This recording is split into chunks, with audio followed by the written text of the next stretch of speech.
Lam Nguyen Viet still needs a little help from his parents to reach the place where his life was forever changed.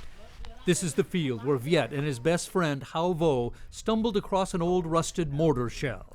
The shell exploded when they tried to pick it up. Viet lost sight in one eye, nearly lost both legs. His friend Vo was killed. Another grim statistic in one of the deadliest legacies of the Vietnam War. This right here is a 82 millimeter mortar, and this could do a lot of damage. UXO, they call it, a no-nonsense military designation for unexploded ordnance. Mortars, grenades, artillery shells, still being found in fields, forests, on roads, in rivers. American demolition expert Chris Matute says any one of these relics could maim or kill.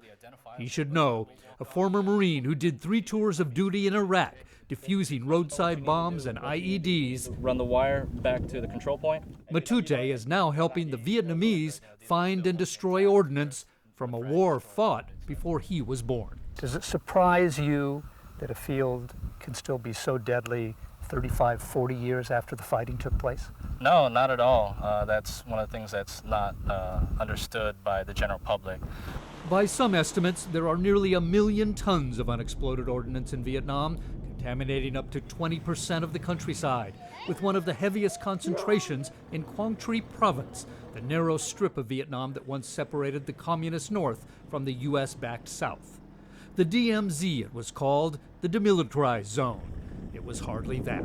Some of the most intense and brutal ground fighting and aerial bombing of the war took place in this region. More than 3 decades on, bomb craters still pockmark the countryside for miles on end.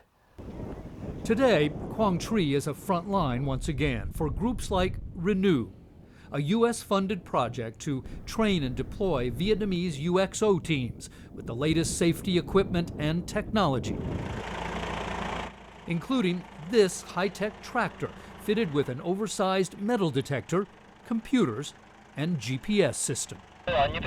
It can cover an area the size of 100 football fields in just a matter of days, mapping out precise grids where deadly ordnance might be found.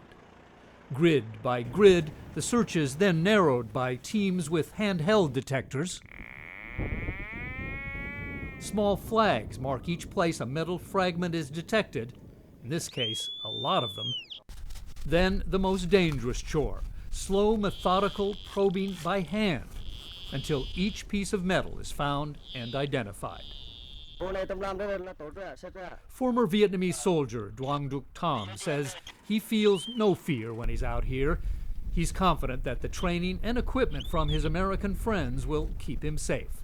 And whatever the risk, it's worth it. I feel like I'm in a battle to win back the land, he says, for the people who need it to live safely. Is this typical of what you find out here? This is very typical of what we find out here. Matute says this is just the sort of shell that could be set off by an accidental kick or simply by static electricity. Who knows what conditions are inside of that? I'm not going to chip away at that aluminum to find out, what condition the screws is. That's just silly. So we have to treat it as if it were sensitive. There is only one way to be certain this shell is out of commission for good: blow it up, right where it was found.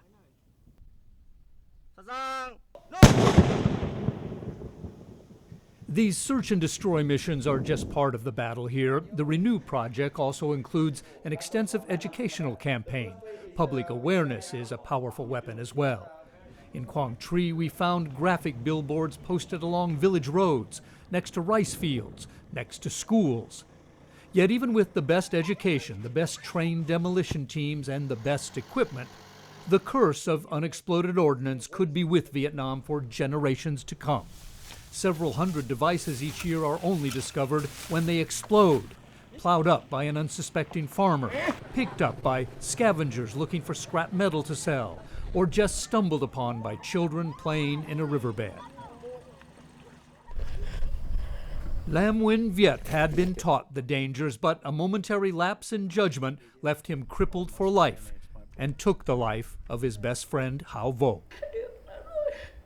At Vo's home, a grieving family tells us the boys had often been warned to stay away from rusted metal in the fields. His mother is still asking, What more could we have done? This is Mark Litke reporting for World Focus in Quang Tri Province, Vietnam.